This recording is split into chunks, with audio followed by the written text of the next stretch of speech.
Assalamualaikum warahmatullahi wabarakatuh. Waalaikumsalam warahmatullahi wabarakatuh. Bismillahirrahmanirrahim. Alhamdulillah kita melanjutkan kembali kajian sirah nabawiyah kita.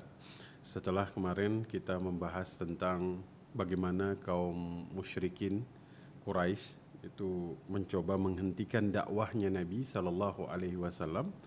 Tapi kita membahas tentang bagaimana mereka menguji Nabi tapi secara mentalitasnya diserang, ya, dengan ejekan, dengan melakukan hal-hal yang kemungkinan tuh bisa mencegah Nabi untuk menyebarkan syiar agama ini. Nah, tentu kalau seseorang atau suatu kaum, ya, ketika mereka mencoba menghentikan, mereka akan berpindah dari satu metode ke metode yang lain. Jika metode yang mereka gunakan tidak berhasil, ya, begitupun kaum jahiliyah dulu kan, ternyata metode sekedar ejekan saja nggak berhasil, maka mereka beralih kepada cara yang lebih ekstrim, lebih frontal, ya, yaitu fisik.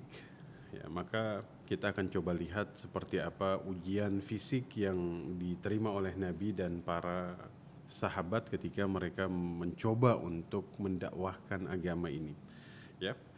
Jadi Nabi kita ini diuji secara fisik, diganggu secara fisik itu bukan lagi di jalan.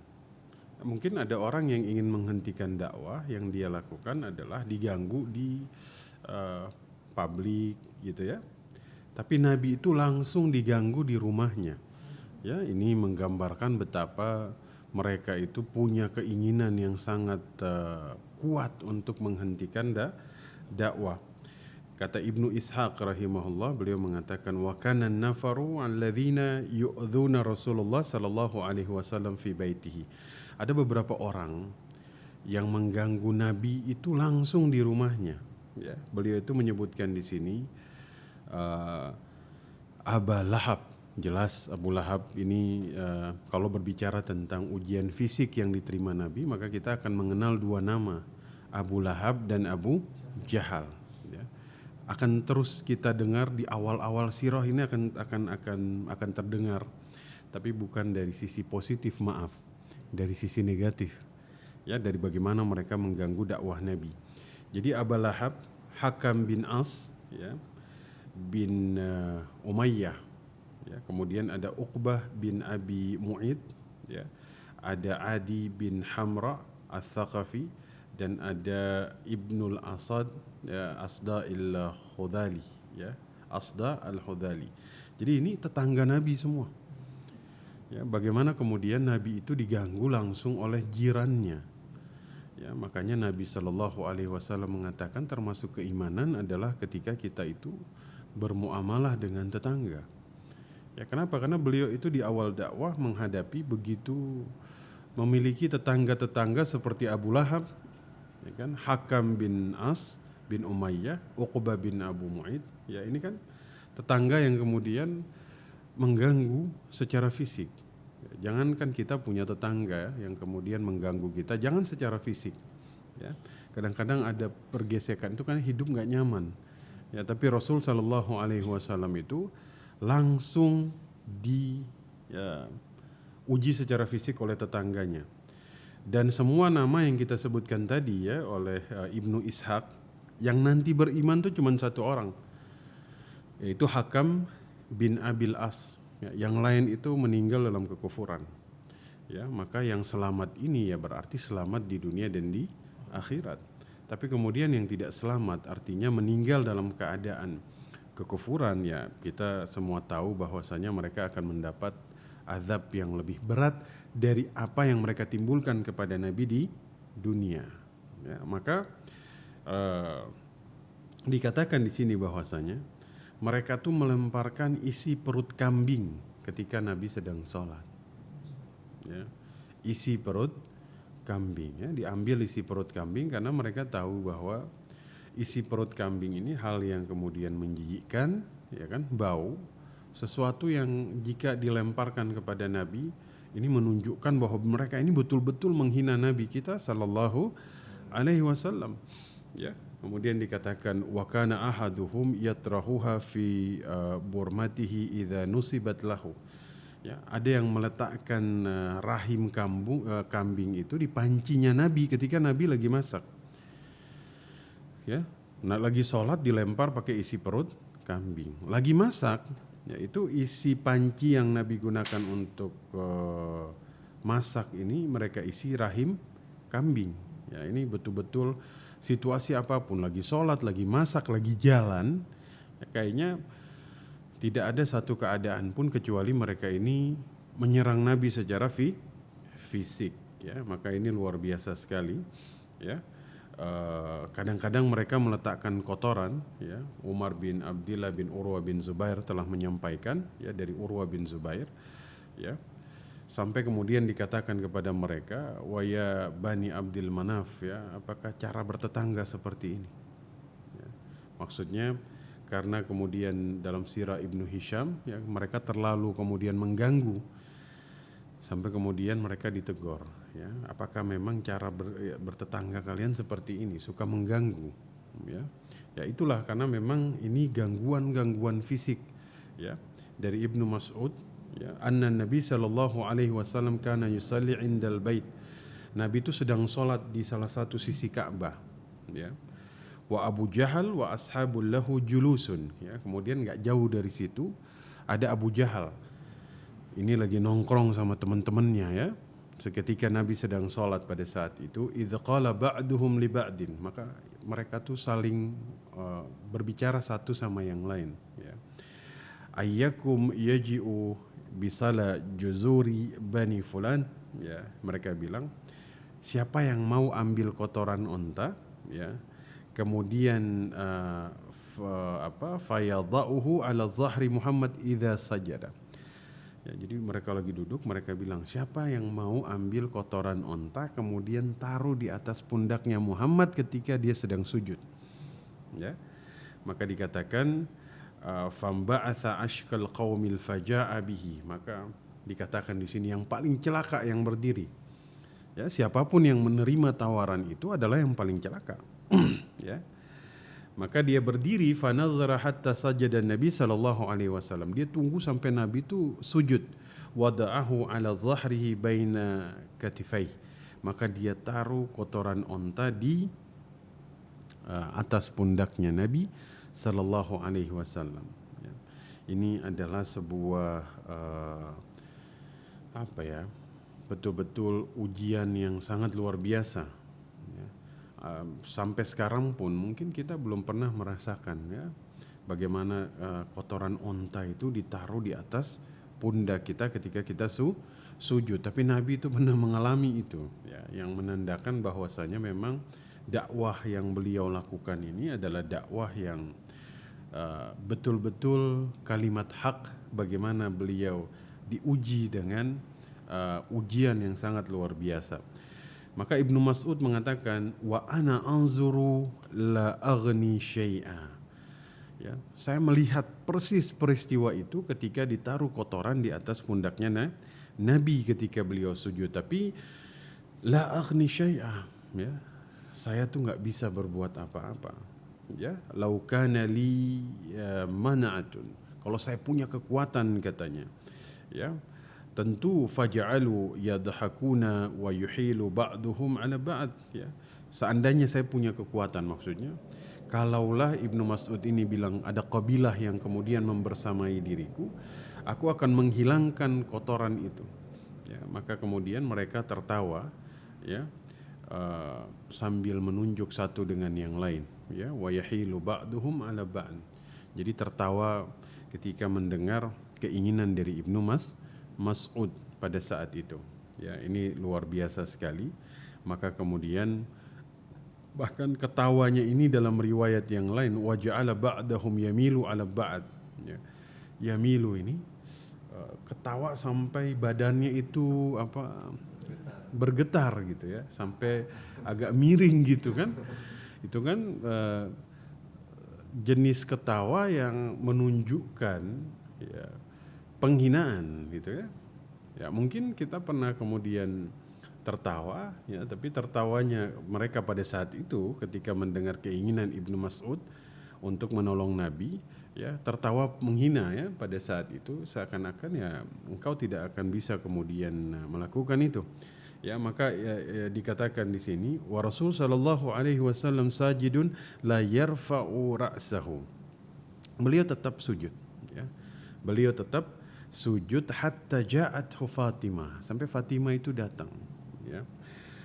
Fatarahat an zahrihi. Kemudian Fatimah memang dikasih tahu bahwa ayahnya ini sedang diganggu, ya, Nabi. Dia datang, dia bersihkan kotoran, ya, fatarahat an zahrihi. Diambil kotoran, dibersihkan dari pundaknya, ya, hatta antalaqa insanun fa akhbara Fatimah. Ya, jadi memang dia dikabarkan, dia datang, kemudian dia bersihkan, thumma aqbalat alaihim tashmihuhum. Ya, kemudian dia bersihkan, kemudian dia menghadap kepada Quraisy yang menghina ayahnya, kasih kotoran, kemudian dia mencaci maki mereka. Maksudnya ya sebagai seorang putri dia marah ketika ayahnya kemudian diperlakukan seperti itu, kan? Ya, farafa Rasul sallallahu alaihi wasallam ra'sahu thumma qala. Kemudian Rasul bangkit dari sujudnya, kemudian beliau berdoa, Allahumma alaika bi Quraisy, ya Allah hancurkanlah Quraisy. Ya, itu thalatha marrat, ya, beliau berdoa sebanyak 3 kali. Ya, Allahumma alaika bi Quraisy, ya Allah semoga engkau menghancurkan Quraisy, ya. Mereka ketika mendengar Nabi berdoa seperti ini, ya, fasyaqqa alaihim idda'a alaihim. Mereka ketika mendengar doa ini, ya, kemudian menjadi takut, berat. Ya, kenapa? Wa kanu yarawna anna da'wata fi dzalikal baladi mustajabah. Karena mereka tahu bahwa semua doa yang dikumpulkan di kota Makkah itu mustajab. Ya, dia mustajab, ya. Thumma samma, ya, kemudian Nabi itu bahkan dalam doanya menyebutkan satu persatu nama mereka. Ya, gimana mereka nggak ketakutan? Ya, maka tempat istijabahnya doa, dan didoakan oleh seseorang yang sangat terpercaya di kota Makkah. Ya, Nabi sebut satu-satu, ya, Allahumma alaika bi Abi Jahal, ya Allah, ya kan, hancurkanlah Abu Jahal, ya, bahwa Utbah bin Rabi'ah, ya, wa Syaibah ibnu Rabi'ah wal Walid ibnu Utbah. Semuanya Nabi sebut satu persatu. Ya, satu persatu disebut. Ya, Nabi mendoakan kehancuran kepada mereka. Ya.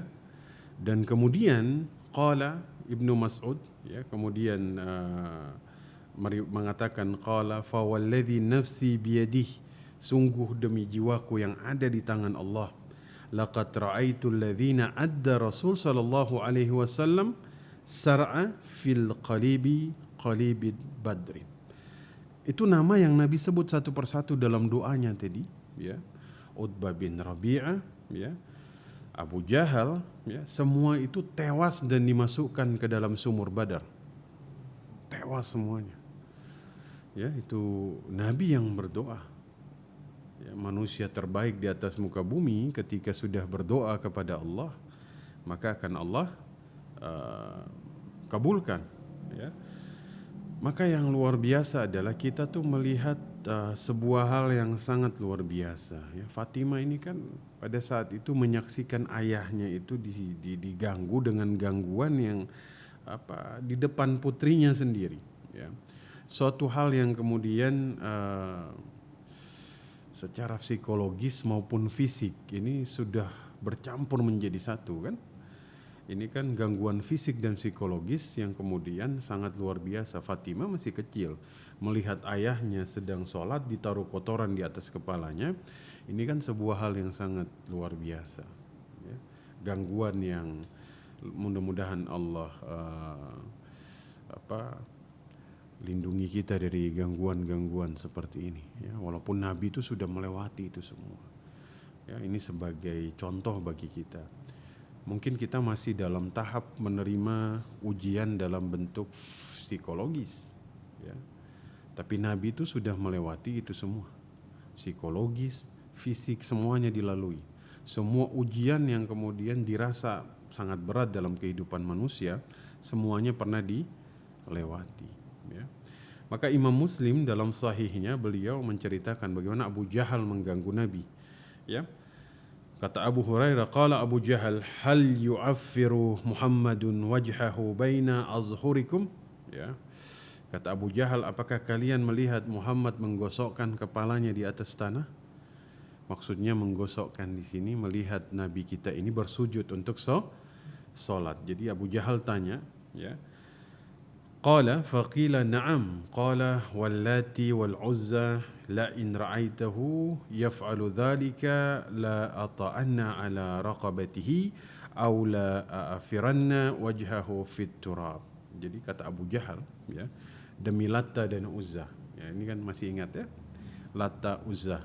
Mereka tuh kalau bersumpah demi Latta dan Uzza, ya, ini bersumpah atas selain Allah sangat berbahaya karena menyelisihi kalimat tauhid la ilaha illallah.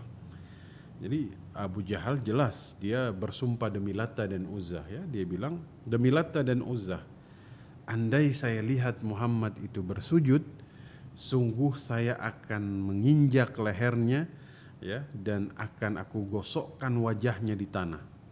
Jadi Abu Jahal betul-betul pada puncak kebencian yang luar biasa, ya. Maka kemudian qala fa'ata Rasul sallallahu alaihi wasallam wa huwa yusalli. Kemudian dia betul-betul mendatangi Nabi Muhammad ketika Nabi sedang salat, ya. Za'ama liyata'a ala raqabatihi, ya. Dia menyangka bahwa dia akan menginjak lehernya Nabi sebagaimana yang dia inginkan tadi. Ya kan dia bilang demi Latta dan Uzza. Dia bersumpah kepada berhalanya bahwa dia akan melakukan itu. Ini kan berarti tingkat kesungguhannya ini sudah berada di atas bukan hanya keinginan, ya. Orang tuh kalau sudah menyandarkan keinginan disertai dengan sumpah, maka itu tekad yang membara, ya. Itu walaupun badai menghadang, ya akan saya lakukan, ya. Benar dia datangi Nabi ketika Nabi sedang sholat. Dia menyangka bahwa dia akan berhasil kemudian melakukan itu, menginjak lehernya Nabi sallallahu alaihi wasallam, kan. Qala fama ji'ahum minhu illa wa huwa yankusu ala aqibaihi wa yattaqi biyadai. Ya.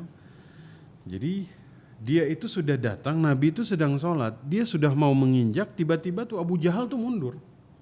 Ya, dia mundur seakan-akan dia itu menghalang-halangi orang dengan kedua tangan, ya, kayak kita hendak maju terus kita menemukan sesuatu yang membuat kita itu urung untuk melaksanakan sesuatu, ya, kita langsung mundur tiba-tiba.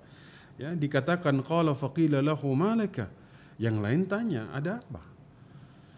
Bukankah engkau ingin menginjak lehernya Nabi Muhammad ketika sedang salat? Malaka, apa yang membuat dirimu kemudian muncul? Dia bilang inna baini wa bainahu, ya, la khandaqan min narin wa huwa la wa ajnihatan. Faqala Rasul sallallahu alaihi wasallam, "Law dana minni lakhtafathul malaikatu udwan udwa." Ini Masya Allah. Apa yang dia lihat? Dia melihat malaikat, ya, malaikat, dan kemudian ada api yang menyala yang sangat menakutkan. Dia melihat sayap-sayap malaikat. Apa kata Nabi sallallahu alaihi wasallam? Seandainya Abu Jahal pada saat itu mendekati diriku, maka malaikat itu mencincang tubuhnya satu persatu. Ya Allah, ya, luar biasa. Kalau hari itu dia berani, kata Nabi sallallahu alaihi wasallam, maka malaikat itu akan mencincang dirinya satu per satu. Nah, inilah. Jadi Abu Jahal ini karena merasa dirinya tuh hebat, merasa dirinya itu sanggup menghentikan dakwah. Ya, maka ini nasihat bagi orang-orang yang kemudian memusuhi Islam, merasa dirinya sanggup untuk kemudian menghentikan dakwah, menghentikan kalimat-kalimat kebaikan ini tersebar. Ya, qala fa anzalallahu azza wa jal, maka Allah kemudian menurunkan ayat, ya. Kalla innal insana la yatgha ar-ra'ahu istaghna inna ila rabbika ruj'ah ara'aita alladhi yanha abadan idza shalla, ila akhir ayat, ya. Allah bilang apa? Manusia itu sesungguhnya benar-benar melampaui batas. Karena dia melihat dirinya itu serba cukup, ya kan? Hanya kepada Tuhanmu kita kembali, ya. Maka kemudian kita melihat pada saat ini seorang hamba yang melarang ketika hendak mengerjakan salat, ya. Ada orang yang melarang manusia berada di atas kebenaran, ya, mendustakan apa yang Allah turunkan, yaitulah Abu Jahal. Ya, Allah melihat segala apa yang dilakukan oleh Abu Jahal. Ya, mereka dibalas dengan balasan yang kemudian sangat luar biasa. Ya, ini masya Allah. Malaikat menghalangi Abu Jahal untuk menginjak lehernya Nabi. Maka Imam Bukhari dari Urwa bin Zubair mengatakan Sa'altu Abdullah ibnu Amr. Ya, aku pernah bertanya kepada Abdullah ibnu Amr.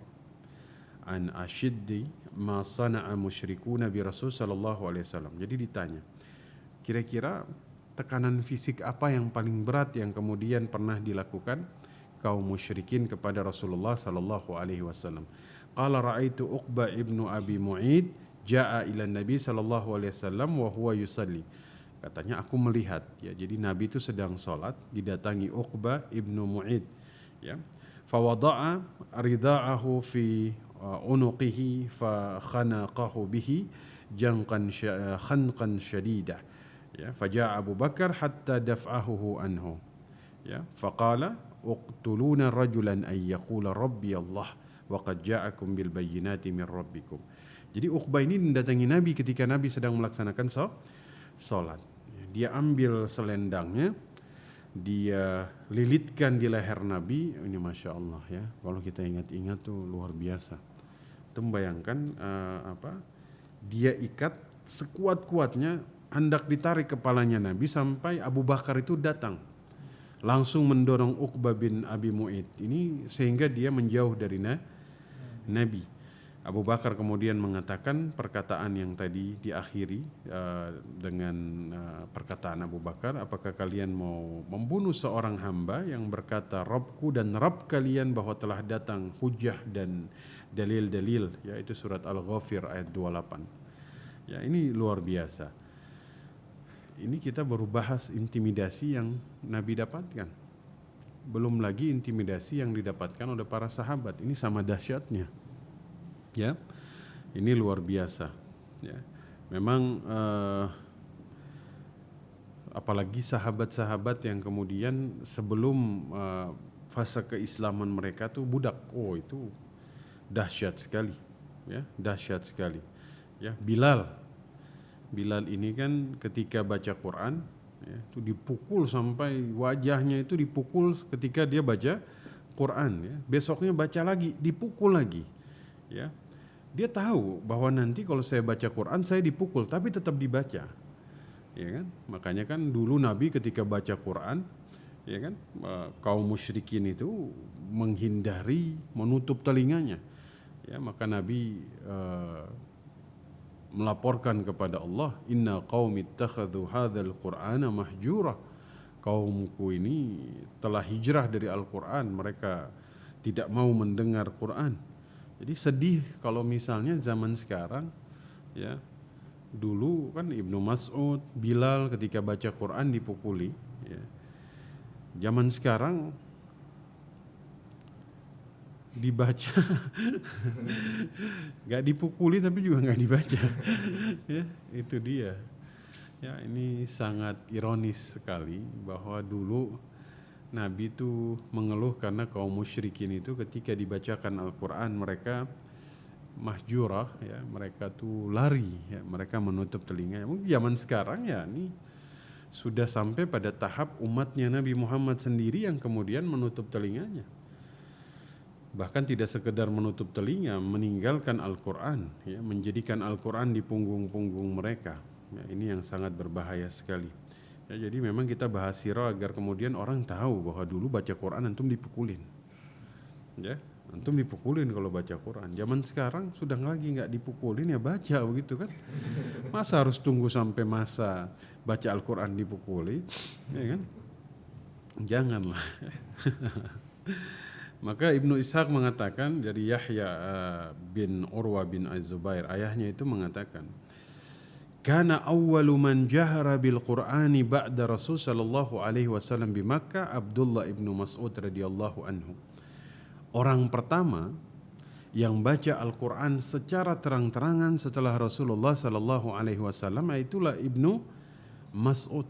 Ya, jadi dari sini kita tahu, oh ternyata Ibnu Mas'ud ini orang pertama yang baca Quran jahar terang-terangan setelah Rasul sallallahu alaihi wasallam. Ijtama'a yawman ashabu Rasul sallallahu alaihi wasallam faqalu wallahi ma sami'tu Quraisy hadzal Qur'an yujharu laha bihi qat faman rajulun yasmi'uhum.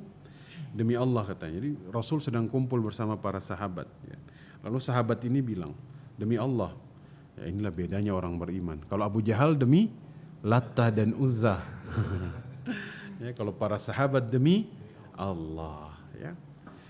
Nah, demi Allah katanya, kaum Quraisy ini kayaknya belum pernah dengar Quran.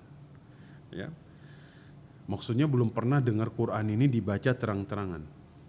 Siapa yang bisa membuat mereka mendengarnya? Ya. Ini tongkrongan positif. Ya. Ini kan beda. Kalau zaman dulu kan Abu Jahal bilang nih, siapa yang berani taruh kotoran di atas kepalanya Muhammad, ya kan? Nah kalau ini tongkrongannya nih yang Masya Allah. Ya lagi nongkrong orang-orang yang beriman dan bertakwa kan. Mereka bilang, ini kayaknya Quraisy belum pernah dengar Quran secara terang-terangan. Siapa yang mau? Faqala Abdullah ibnu Mas'ud, ana, saya. Ini kan luar biasa. Ini tantangan karena ketika dia memilih untuk menjadi orang yang membacakan Quran secara terang-terangan kepada Quraisy, maka ada konsekuensi besar yang sedang menanti. Ini menjawab ini seperti hidup dan mati. Ya, karena itu berarti siap untuk menghadapi berbagai tantangan yang diterima. Ya, ana qalu inna nakhsyahum 'alaika. Ya. Kami takut mereka itu memberikan kemudaratan kepadamu. Ya kan, yang seperti saya sampaikan, innama nuridu rajulan lahu ashiratun yamna'unahu minal qaumi in araduhu. Maksud kami, kadang-kadang ada orang yang punya qabilah ya, dari sisi nasab mereka itu kuat ya, sehingga maksudnya itu kalau bisa yang baca ini seseorang yang punya nasab yang kuat, qabilahnya kuat ya. Jadi kalau dia baca Quraisy nggak berani, oh jangan ini yang baca nih, ini sultan nih. Ya, maksudnya yang baca ini termasuk seseorang, oh gak berani ya. Seperti misalnya kan Abu Jahal itu kan punya nasab yang kita pernah baca kan, itu kan cukup kuat sehingga bersaing dengan qabilahnya Nabi. Abdullah ibnu Mas'ud mengatakan, saya qala da'uni fa innallaha yasma'uni. Aku saja, biarkan katanya. Sesungguhnya Allah yang melindungi diriku. Allah, ini luar biasa. Tawakalnya luar biasa. Memang Allah itu tidak pernah menelantarkan hamba-hambanya yang bertawakal kepada Allah. Ini seharusnya menjadi sebuah pelajaran hidup bagi kita. Bahwa Ibnu Mas'ud, da'uni fa innallaha sayamna'uni. Allah akan melindungi diriku. Qala faghada Ibnu Mas'ud hatta atal maqama fid duha. Maka tibalah saat Ibnu Mas'ud itu pergi itu waktu duha. Ya, waktu duha itu ya ini jam 8 pagi ya, di Maqam Ibrahim itu kan sedang ramai di situ. Ya, itu sedang ramai. Wa Quraisy fi andiyatiha hatta qama 'indal maqami thumma qara'a. Jadi mereka tuh sedang rame-ramenya sedang berkumpul di situ. Kemudian dia membaca Bismillahirrahmanirrahim. Rafi'an biha sautahu. Ar-Rahman 'allamal Qur'an. Ya. Qala thumma istaqbalaha yaqra'uha. Ya, dia baca surat Ar-Rahman dimulai dengan Bismillahirrahmanirrahim. Jadi dari sini teman-teman sudah bisa tahu ya. Ayat yang dibaca secara terang-terangan di hadapan kaum Quraisy adalah Ar-Rahman. Dibaca oleh siapa? Ibnu Mas'ud. Di mana? Maqam Ibrahim. Masya Allah. Ya. Jadi kalau lagi Allah takdirkan ya bisa berangkat lagi tawaf di makam Ibrahim, ingat, oh masya Allah nih ya dulu nih. Cuman memang makam Ibrahim sekarang zaman Umar bin Khattab itu agak dijauhkan sedikit karena dianggap kata Umar biar orang lebih mudah untuk melakukan tawaf ya saat itu. Ya itu luar biasa. Maka Ibnu Mas'ud kemudian yang membaca. Antum tahu maka ketika dibaca oleh Ibnu Mas'ud semua orang yang lagi ngumpul langsung ngeliatin. Ya, mereka langsung ngeliatin. Ya, qala fata ammaluhu faja'alu. Mereka langsung melihat. Ya, yaquluna madza qala Ibnu Abi Mas'ud. Ya, apa yang dikatakan oleh Ibnu Mas'ud? Ya. Thumma qalu innahu la yatlu ba'da ma ja'a bihi Muhammad. Ya, faqamu ilaih. Sesungguhnya dia membaca sebagian ayat atau ajaran yang dibawa Muhammad. Ya, maka kemudian berdiri semuanya, kemudian berjalan menuju kepada Ibnu Mas'ud. Faja'alu yadribuna fi wajhihi. Dia dipukuli di wajahnya. Ya kan, makanya tadi saya bilang, orang yang menerima tawaran membaca Al-Quran secara terang-terangan, ini berarti mempertaruhkan hidup dan matinya. Ya, kan terbukti dipukuli. Waja'ala yaqra'a hatta balagha minha. Tapi dia tetap baca sampai ayat Masya Allahu anna yablugha thumma ansarafa ila ashabihi wa qad atharru fi wajhihi. Sampai dia baca terus. Ya, lalu dia kembali kepada sahabat, itu terdapat apa kita bilang, wajahnya ini bonyok. Ya, luar biasa, banyak pukulan yang ada pada saat itu. Nah, makanya dikatakan oleh sahabat, faqalu lahu hadzal ladzi khashina 'alaika, ini yang kami takutkan tadi. Ya. Faqala ma kana a'da Allahi ahwana 'alayya minhumul an. Dia bilang tidaklah musuh-musuh Allah menjadi lebih ringan dari mereka sekarang. Allah. Ini Ibnu Mas'ud seakan-akan mengatakan enggak ada apa-apanya. Kecil. Ya. Maka kemudian luar biasa ya. Ini jadi pelajaran bagi kita semua. Baik, kita akan melanjutkan pada pertemuan berikut ya. Masih membahas hal yang sama, yaitu ujian yang dihadapi secara fisik di dalam sirah nabawiyah. Ya, kita tutup dengan doa kafaratul majlis. Subhanaka Allahumma wa bihamdika asyhadu an la ilaha illa anta astaghfiruka wa atubu ilaik. Assalamualaikum warahmatullahi wabarakatuh. Waalaikumsalam.